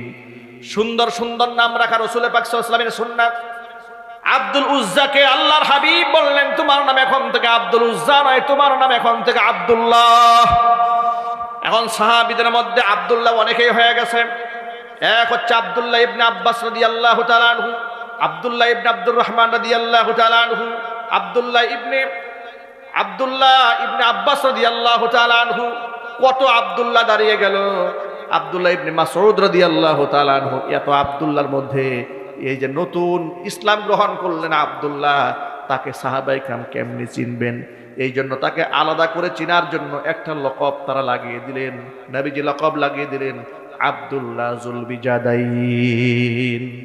বিজাদুন শব্দের অর্থ হচ্ছে কাপড়ের টুকরা। বিজাদানি দুই টুকরা, বিজাদাইনি দুল বিজাদাইন মুযাফ মুযাফুন ইলাইহি। তিনি বললেন দুই টুকরাওয়ালা আব্দুল্লাহ। সুবহানাল্লাহ পড়েন। দুই টুকরা পরে এসেছেন তিনি। নবী করিম সাল্লাল্লাহু আলাইহি ওয়াসাল্লাম আসহাবুস সুফফার সদস্যদের সাথে তারে মিলিয়ে দিলেন। মুসলিম হিসেবে সাহাবীদেরকে দায়িত্ব দিয়ে দিলেন, তোমরা সকলে মিলে তাকে কালিমা পড়ে তাকে তোমরা কোরআন শরীফ শেখাও। সে মুসলিম। এখন দিনের বেলায় আব্দুল্লাহ যুল বিজাদাইন কোরআন শরীফ শিখে, রাতের বেলায় সাহাবায়ে কেরাম যখন ঘুমিয়ে যান আব্দুল্লাহ যুল বিজাদাইন ঘুমায় না, জোরে জোরে কোরআন শরীফ তেলাওয়াত করে। এত জোরে কোরআন তেলাওয়াত করে সাহাবীদের ঘুমের ডিস্টার্ব হয়ে যায়। সাহাবীরা রাসূলুল্লাহর কাছে নালিশ করে, ইয়া রাসূলুল্লাহ, আব্দুল্লাহ যুল বিজাদাইন রাতের বেলায় এত জোরে জোরে কোরআন পড়ে, আমরা ঘুমাইতে পারি না, আমাদের ঘুমের ডিস্টার্ব হয়ে যায়। নবীজি বললেন, আব্দুল্লাহ রে, তাকে মন প্রাণ ভরে কোরআন তেলাওয়াত করতে দাও, তার কারণ ইসলামের জন্য তাকে বড় কোরবান দিতে হয়েছে। এত কোরবানি আর কাউকে দিতে হয় নাই। ইসলাম কবুল করতে গিয়ে তাকে ঘর ছাড়তে হয়েছে, বাড়ি ছাড়তে হয়েছে, জাগা সম্পদ সব বিসর্জন দিতে হয়েছে, এমনকি গায়ের জামা পরনের লুঙ্গিটা পর্যন্ত খুলে আসতে হয়েছে। সুতরাং তাকে মন প্রাণ উজাড় করে আল্লাহ পাকের কালাম তেলাওয়াত করতে দাও। ও যুবক ভাইয়েরা আমার, মা বোনেরা আমার, আল্লাহর কোরআনের তেলাওয়াত তো আমরা ছেড়েই দিয়েছি ছোটবেলাতে। কসম আল্লাহর, আমি নিজে কানে শুনেছি, যখন আমি ফুরকানিয়া মাদ্রাসায় পড়েছি ওই সময় দেখেছি আমাদের মা চাচিরা গুনগুন করে যে তিলাওয়াত করতেন, কণ্ঠের আওয়াজ ঘরের ভিতর তারা তিলাওয়াত করতেন, বাহির থেকে অস্পষ্ট আওয়াজে শোনা যেত। সেই তেলাওয়াতগুলো আজকে আর ঘরের মধ্যে নাই। 12টা 1টা 2টা পর্যন্ত ঘরের মধ্যে সিনেমা চলে, ফজরের নামাজই চলে না, তো কোরআন তেলাওয়াত কেমনে চলবে? ঠিক কিনা? ফুরকানিয়া মাদ্রাসাগুলো বন্ধ হয়ে যাচ্ছে। এলাকার মধ্যে ফুরকানিয়া মাদ্রাসা চালু করে দিবেন। স্কুলে পড়ুক আর বিশ্ববিদ্যালয়ে ভবিষ্যতে পড়ুক না কেন, একজন মুসলমানের সন্তান যেন কোরআনের সান্নিধ্য ছাড়া বেড়ে না উঠে। কেজি স্কুলগুলা তারা চিন্তা করলো ভোরবেলা ফুরকানিয়া মাদ্রাসায় বাচ্চারা চলে যায়, এই জন্য কেজি স্কুল যারা এই দেশে চালু করেছে ওরা সকালবেলা কেজি স্কুল চালু করে দিল, যাতে করে সন্তানদেরকে ফুরকানিয়া মাদ্রাসায় দেওয়া না হয়। জোরে জোরে কন্যা নাউজুবিল্লাহ। এটা ছিল একটা চক্রান্ত। এটা কি ছিল জোরে বলেন? এটা ছিল মারাত্মক চক্রান্ত। এই চক্রান্তকে রুখে দিতে হবে। আপনাদেরকে আমি বলি যে আমি আমাকে দেখাচ্ছি, আমি নিজে প্রাইমারি স্কুল পর্যন্ত পড়েছি। প্রাইমারি লেভেলে যেতে যেতে আমি একবার খুব ছোট্টবেলা থেকে ফুরকানিয়া মাদ্রাসায় লেখাপড়া করে কোরআন শরীফ রিডিং একেবারে কয়েকবার খতম করে ফেলেছি। স্কুলে থেকে আমি কোরআন খতম করেছি ছোট্টবেলাতে। আর আজকে আমাদের সন্তানেরা স্কুলে গেলে তারা আল্লাহও চিনে না, রসুলকেও চিনে না। কথা বলেন ঠিক কিনা বলেন? কারণ আমাদের মা চাচিরা ফজরের পরে ধাক্কা আমাদেরকে পাঠাতো মক্তবে, ফুরকানিয়ায় পাঠাতো। এখন সেই ফুরকানিয়া মাদ্রাসাগুলো দিন দিন বন্ধ হয়ে যাচ্ছে। কেজি স্কুল, প্রাইভেট স্কুল, এই স্কুল সেই স্কুল তৈরি হয়ে এক একটা ব্যাগের যে বোঝা, বাচ্চা নিবে কেমনে সেই ব্যাগের বোঝা মাই কান্দে নিতে কষ্ট হয়ে যায়। কথা বলে ঠিক কিনা? এই ফেতনাগুলো গ্রামগঞ্জ পর্যন্ত ছড়িয়ে পড়েছে। মা বোনদেরকে বলছি, মায়েরা বোনেরা, ঘরের মধ্যে আবার কোরআন তেলাওয়াতের আমল শুরু করেন। স্বামীর সাথে সম্পর্ক দিন দিন নষ্ট হয়ে যাচ্ছে। মা বোনদের ডিভোর্স দিন দিন বাড়তেছে, তালাক দিন দিন বাড়তেছে। সংসারের মধ্যে স্বামী স্ত্রীর ঝগড়া দ্বন্দ্ব এত উচ্চ পর্যায়ে চলে গেছে। টাকার অভাব নাই, পয়সার অভাব নাই, গাড়ি বাড়ি সব আছে, কিন্তু শান্তি নাই। কথা বলেন? ছোটবেলায় একবেলা খেয়েছে, দুবেলায় না খেয়ে থেকেছে, স্বামী ক্ষেত খামারে কাজ করেছে, কত কষ্ট তারা করেছে। এরপরে সংসারের মধ্যে সামান্য কথা কাটাকাটি মনোমালিন্যতা হয়েছে, এমনকি স্বামী ইচ্ছা তোর বউকে পিটিয়েছে, সংসার ভাঙে নাই। আর বর্তমান সমাজ ব্যবস্থায় এমন পর্যায়ে দাঁড়িয়েছে, যদি স্বামী একটুখানি চোখ গরম করে বউর দিকে তাকায়, পরের দিন বউ ওর থেকে পাওয়ারফুল নজরে স্বামীর দিকে তাকায়। স্বামী যদি বউকে একটা ধমক দেয়, বউ দেয় 3টা। কথা বলে না কেন? এমন অবস্থা হয়েছে। আর যদি কোনো মতো শাসন করে একখানা থাপ্পড় দেয়, ওর 14 অবস্থা খারাপ। পরের দিন ডিভোর্স, এরপর দিন তালাক।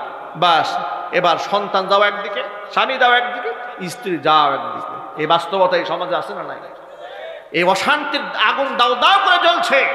এগুলো বন্ধ করতে হলে আল্লাহ পাকের কোরআনে কারীমের তেলাওয়াত শুরু করেন। আল্লাহ, তুমি আমার মা বোনদেরকে, আমার ভাইদেরকে ঘরে ঘরে কোরআন শরীফের তেলাওয়াত জারি করার তৌফিক দান করো। কোরআনে কারীমের দিকে তাকিয়ে থাকলেও সওয়াব হয়, মুহাব্বত করলে সওয়াব হয়, স্পর্শ করলেও সওয়াব হয়। কোরআনের মুহাব্বত মানুষদেরকে জান্নাত পর্যন্ত পৌঁছিয়ে দেয়। জোরে কোন সুবহানাল্লাহ। আব্দুল্লাহ যুল বিজাদাইন রাদিয়াল্লাহু তাআলা আনহু দিনভর কোরআন তেলাওয়াত শিখেন আর রাতের বেলায় জোরে জোরে কোরআন পড়েন। এত স্যাক্রিফাইস করার পরে 20 বছরের টকবকে নওজোয়ান এই সাহাবী রাসূল পাক সাল্লাল্লাহু আলাইহি ওয়াসাল্লামের কাছে আসলেন। তাবুক যুদ্ধের রওনা হয়েছে সাহাবায়ে কেরাম। নবীজি হুজুরকে সাল্লাল্লাহু আলাইহি সাল্লামকে ডেকে এবার ওই সাহাবী আব্দুল্লাহ যুল বিজাদাইন বলছেন, ইয়া রাসূলুল্লাহ, ইয়া হাবিবাল্লাহ, যুদ্ধের ময়দানে যাচ্ছে, জিহাদের ময়দানে, আপনি আমার জন্য একটা দোয়া করবেন। রাসূল বলেন, কি দোয়া? সেই দোয়া হলো, আমি যেন আল্লাহর পথে জিহাদ করে আমার জীবনটা আল্লাহর পথে কোরবান করে দিতে পারি। আন্দাজ করা যায় এই ছেলেটা ঘর ছাড়লো, বাড়ি ছেড়েছে, পরিবার ছেড়েছে, জায়গা জমি ছেড়েছে, জামা কাপড় পর্যন্ত খুলে দিয়ে এসছে, কোরআন শরীফ শিখেছে। এই ছেলে আল্লাহ রাসূলকে ডেকে বলছেন, আপনি আল্লাহর কাছে দোয়া করবেন আমি যেন জিহাদের ময়দান থেকে জীবন নিয়ে ফিরতে না পারে, আমি শহীদ হয়ে আল্লাহ রাস্তার মেহমান হয়ে চলে যেতে চাই। চিল্লাবেন আল্লাহু আকবার। আল্লাহর নবী সাল্লাল্লাহু আলাইহি ওয়াসাল্লাম আব্দুল্লাহ যুল বিজাদাইন রাদিয়াল্লাহু তাআলা আনহু শাহাদাতের জন্য তামান্না করলেন। নবীজি গাছের একটা ছাল এনে নিজের হাতে আব্দুল্লাহ যুল বিজাদাইনের হাতের মধ্যে রক্ষা কবচ হিসেবে বেঁধে দিলেন। আর আল্লাহর কাছে দোয়া করে বললেন, রব্বুল আলামিন, আমি আব্দুল্লাহর রক্ত কাফেরদের জন্য হারাম বানিয়ে দিলাম। হযরত আব্দুল্লাহ যুল বিজাদাইন কান্নায় ভেঙে পড়লেন, ইয়া রাসূলুল্লাহ, আমি চাইলাম শাহাদাতের মৃত্যু, আর আপনি আমার রক্ত কাফেরদের জন্য হারাম বানাই দিলেন। মানে কাফেররা আমাকে স্পর্শ করতে পারবে না, মারতে পারবে না। নবীজি বললেন, আব্দুল্লাহ রে, আল্লাহর পথে জীবন দিয়ে শহীদ হওয়ার যে তামান্না তোমার মনের মধ্যে আছে, ওই তামান্না নিয়ে জ্বরে আক্রান্ত হয়েও যদি তুমি মারা যাও, বেশক আল্লাহ পাক তোমাকে শাহাদাতের মর্যাদা দিয়ে দিবে। তাবুক প্রান্তরে আল্লাহর নবীর কথা ফলে গেল। এই সাহাবী প্রচন্ড জ্বরে আক্রান্ত হয়ে গেলেন। জ্বরে আক্রান্ত হয়েই তিনি মারা গেলেন। নবীজি সাল্লাল্লাহু আলাইহি ওয়াসাল্লামের কাছে সাহাবায়ে কেরাম বললেন, ইয়া রাসূলুল্লাহ, আপনার সেই একনিষ্ঠ সাহাবী হযরত আব্দুল্লাহ যুল বিজাদাইন ইন্তেকাল করেছে জ্বরে আক্রান্ত হয়ে। আল্লাহর নবী বললেন, তারে গোসল দাও। গোসল দেওয়ানো হলো, কাফন পরাও, কাফন পরানো হলো। নবীজি সাল্লাল্লাহু আলাইহি ওয়াসাল্লাম জানাজার নামাজের ইমামতি করলেন জিহাদের ময়দানে। জানাজার নামাজের ইমামতি করে কবর খনন করা হলো। গভীর রাত, কবরে তাকে মাদফুন করা হচ্ছে। ইবনে মাসউদ রাদিয়াল্লাহু তাআলা আনহু বলেন, আমি ছিলাম মাঠের অপর প্রান্তে, আলো দেখে দৌড়ে এলাম। এসে দেখি হযরত বেলাল রাদিয়াল্লাহু তাআলা আনহু একটা কুপি নিয়ে দাঁড়ায় আছে, আর হযরত আবু বকর আর উমর লাশ নিয়ে দাঁড়িয়ে আছে। কবরের মধ্যে আল্লাহর হাবিব সাল্লাল্লাহু আলাইহি ওয়াসাল্লাম নিজে নেমে গেছেন। জোরে কোন আল্লাহু আকবার। কি সৌভাগ্য তার! আল্লাহ নবী নিজে কবর রাখলেন, আব্দুল্লাহ যুল বিজাদাইনের লাশটা নিজ হাতে গ্রহণ করলেন, কবরের মধ্যে শুয়াই দিলেন। এরপরে আল্লাহ নবী সাল্লাল্লাহু আলাইহি ওয়াসাল্লাম মাটি চাপা দেওয়ার পরে উপরে দাঁড়িয়ে আল্লাহর কাছে হাত তুলে বলছেন, আল্লাহুম্মা ইন্নী আমসাইতু আনহু রাদিয়ান ফারদ আনহু। আল্লাহ তাআলা, এর প্রতি আমি আজকে সন্ধ্যা পর্যন্ত রাজি ছিলাম, মেহেরবানি করে তুমি আমার সাহাবী আব্দুল্লাহ যুল বিজাদাইনের প্রতি রাজি হইয়া যাও। ইবনে মাসউদ রাদিয়াল্লাহু তাআলা আনহু বলছেন, জীবনে ওই দিন শুধু আমি আফসোস করেছিলাম, আমার নামও আব্দুল্লাহ, তার নামও আব্দুল্লাহ।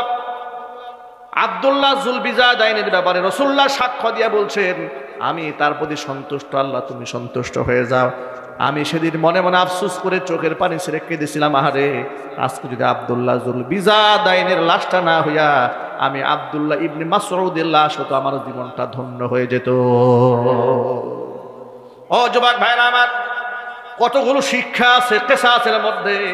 এখান থেকে এক নাম্বার শিক্ষা হচ্ছে, যৌবনকালটা আল্লাহর বান্দা আল্লাহর বন্দেগীর মধ্যে কাটিয়ে দিয়েছে, সম্মান আল্লাহ পাক তাকে আকাশচুম্বে বাড়িয়ে দিয়েছে। এই জন্য আজকের যুব সমাজ, তাদেরকে আমি ওয়াদা করাইতে চাই, আজকের যুব সমাজ আজকের পর থেকে এক ওয়াক্ত নামাজও কাজা করবে না। বলেন ইনশাআল্লাহ? যদি বলেন না ইনশাআল্লাহ। যুবকেরা জুয়ার আড্ডায় যাবে না, মদের আড্ডায় যাবে না, তারা তাসের আড্ডায় যাবে না, নাইট ক্লাবে যাবে না, সুদ এবং ঘুষের কারবারের সাথে জড়িয়ে পড়বে না। কোরআনের মঞ্চ যারা সাজাবে, আল্লাহ পাক তাদের জন্য জান্নাতে বালাখানা তৈরি করে দিবেন। বেনামাজির জন্য জান্নাত থাকতে পারে না। নামাজ হচ্ছে মুসলমানদের আইডেন্টিটি। যুবকরা আজকে ওয়াদা করতে হবে, আজকের পর থেকে এক ওয়াক্ত নামাজও আমাদের জীবন থেকে ছুটে যাবে না। রাজি আছেন কারা কারা? দু হাত দেখতে চায়। আয় আল্লাহ তাআলা, তুমি সকলকে কবুল করে নাও। জোরে জোরে করে আল্লাহুম্মা আমিন। আর চিৎকার দিয়ে কোন আমিন। হাত নামান। যুবক ভাইরা, দাড়ি এমন একটা গুরুত্বপূর্ণ আমল, যে আমল করলে আল্লাহ রাব্বুল আলামিন অসংখ্য গুনাহ থেকে ব্যক্তিকে হেফাজত করে। দাড়িকে ছোটখাটো আমল আর হালকা আমল বলে উড়াই দেবেন না। মুখের দাড়ি রাখার কারণে দাড়ি এমন একটা আমল, অসংখ্য কবিরা গুনাহ থেকে আল্লাহ তাআলা দাড়ির ওসিলায় মানুষকে হেফাজত করে নাই। যুবকরা, আজকের পর থেকে মুখে দাড়ি থাকবে। কার কার হাত দেখি তো ইনশাআল্লাহ। মনে রাখবেন, মুখের দাড়ি যদি আপনি রাখেন, আল্লাহ আপনাকে ঠকাবে না। কসম আল্লাহর, আল্লাহ আপনাকে ঠকাবে না। এই দেশে দাড়িওয়ালা ইঞ্জিনিয়ার আছে না নাই? জোরে বলেন। দাড়িওয়ালা পুলিশ অফিসার আছে না নাই? এসপিওসি ডিসি আছে না নাই, সেনাবাহিনী অফিসার আছে না নাই।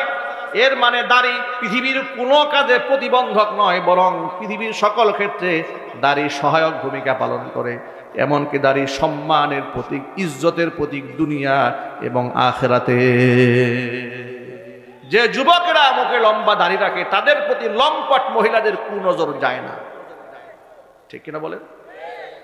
আপনি কুপ্রস্তাব পাবেন না, জীবন হেফাজতে থাকবে, বরং আপনি পবিত্র জীবন যাপন করার কারণে আল্লাহ তাআলা আপনার জীবনে পবিত্র রমণী আল্লাহ উপহার দেবে। যারা হযরতে খাদিজাতুল কুবরা রাদিয়াল্লাহু তাআলা আনহার উত্তরাধিকার মতো তারা হয়ে যাবে পবিত্র রমণী। জোরে কোন সুবহানাল্লাহ। আর যে সমস্ত যুবকরা বিবাহ করেননি তারা অচিরেই বিবাহ করবেন, সুন্নাহ পদ্ধতিতে বিবাহ করবেন। কোনো প্রকার গান বাজনা বিবাহে বাজবে না, কোনো প্রকার যৌতুক প্রথা সমাজে চলবে না। যুবকরা রাজি আছেন না? যৌতুক ছাড়া বিবাহ করতে চান কারা কারা? হাত দেখি তো, হাত তুলে না কেন? এই যে মুরব্বি তুলছে সবার আগে, লিল্লাহি তাকবীর। দেখছেন এখানকার সবচেয়ে বয়স্ক মানুষটা সবার আগে হাত তুলছে, যৌতুক ছাড়া বিয়ে করবে। মন কিন্তু খুব ভালো, মন কি ভালো, আল্লাহ কবুল করেন। জোরে বলেন আমিন। মানে হলো তিনি বুঝিয়েছেন তিনি যৌতুক প্রথার বিরুদ্ধে, ঠিক কিনা বলেন? তিনি হাত তুলেছেন, বুঝিয়েছেন তিনি বিবাহ করবেন না, কিন্তু নাতিকে করাবেন না। এর মানে হচ্ছে কাকে করাবেন না? নাতিকে করাবেন না, ছেলেকে করাবেন না। যৌতুক দিয়ে বিবাহ, যৌতুক প্রথা হালাল না হারাম? এগুলা এসছে হিন্দুদের কাছ থেকে। হিন্দুরা যৌতুক প্রথা এই পৃথিবীতে চালু করেছে। কারণ কি বলে দেই, হিন্দু মেয়েদের বিবাহের পরে পিতার সম্পত্তির মধ্যে কোনো হক নাই। যেহেতু চিরদিনের জন্য ঝাঁটা পিটাই করে বিদায় করতেছে, যা দেওয়ার জন্মের মতো দিয়ে একবার আসসালামু আলাইকুম। কিন্তু ইসলাম কি এরকম নাকি মিয়া? ইসলামে মিরাসে অধিকারে মেয়েদের হক আছে না নাই? এই জন্য ইসলাম ঝাঁটা পিটাই করে বিদায় করে নাই। ইসলাম বলেছে এটা হচ্ছে সাময়িক বিদায়, স্থায়ী অধিকার তার এই সম্পত্তির মধ্যে আছে। তুমি তার একবার যৌতুকটুকু দিয়া তুমি যে ভাসানি মার্কা সালাম দিবা আসসালামু আলাইকুম যাও, এর অধিকার তোমাকে দেওয়া হয় নাই। চিল্লা এখন আল্লাহু আকবার। সুতরাং এগুলো হিন্দুত্ববাদীদের কাছ থেকে এসছে। ওই হিন্দুদের কথা আমরা ফলো করব না, আমরা ফলো করব ইসলাম। বলেন ইনশাআল্লাহ। যৌতুক প্রথা চলবে না, সাথে সাথে অবৈধ প্রেম ভালোবাসা এগুলো বাদ দিয়ে দেন।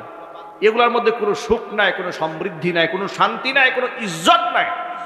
অবৈধ প্রেম করে যারা বিবাহ করেছে তারা সংসার জীবনে সুখী হয়েছে, এমন ঘটনা খুব বিরল। 100টা প্রেমের বিবাহের মধ্যে 99% প্রেমের বিবাহের মধ্যে আগুন লেগেছে 2 বছর যেতে না যেতে।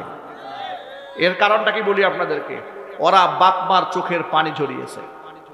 কথা বলে বাপ মাকে ছোট করেছে, খাটো করেছে। আর বাপ মার মনে যারা আঘাত দেয় তারা আল্লাহ পাকের লানতের পাত্র হয়। ওই 2-1টা বিবাহ টিকে গেছে কেন? বাপ মা মন থেকে হয়তো ক্ষমা করেছে, এর একটা কারণ হতে পারে। অথবা আল্লাহর পক্ষ থেকে অন্য কোনো ফয়সালাও থাকতে পারে। এটা আলিমুল গায়ব, আল্লাহ ছাড়া কেউ জানেন না। কিন্তু বেশিরভাগ ক্ষেত্রে ওই সংসারের সুখ হয় না, কারণ তারা বাপ মার মনে আঘাত দিয়ে কাজ করেছে। যুবকেরা এই জন্য ওই ধরনের কাজ আমরা করব না। বলেন ইনশাআল্লাহ। মাকে বাবাকে ভালোবেসে শ্রদ্ধা করে সম্মান করে একটা সম্মানের জীবন আমরা গ্রহণ করব। তাহলে আজকে আমার গোটা আলোচনার মূল প্রতিপাদ্য বিষয় হচ্ছে যৌবনকালের দাম ইসলামে আছে না নেই। আমি কয়েকটা ঘটনা আপনাদের সামনে উপস্থাপন করি শুধু বোঝাবার জন্য। ইসলামে যুবকদের বিরাট সম্মান আছে। এখানে যারা বৃদ্ধ বাবারা বসে আছেন তারাও কিন্তু একসময় যৌবনকালটা কাটিয়ে আসছেন, ঠিক কিনা? সুতরাং এই যুবকদের কথা বললে বৃদ্ধ বাবাদের মন খারাপ করার কোনো কারণ নাই যে হুজুর আমাদের কথা বললেন না কেন। এটা সকলের কথা। এই যৌবনকালটা আপনারও গিয়েছে, কথা বলেন। এই জন্য যুবক ভাইদেরকে বলবো, সমাজের মুরব্বী শ্রেণীর মানুষ যারা আছে তাদেরকে সম্মান দিবেন, ইজ্জত দিবেন, তাদেরকে কখনো তুচ্ছ তাচ্ছিল্য করবেন না। বাপ মাকে এত বেশি সম্মান করবেন, বাপ মার খুশি মানে আল্লাহ খুশি। মাকে ভালোবেসে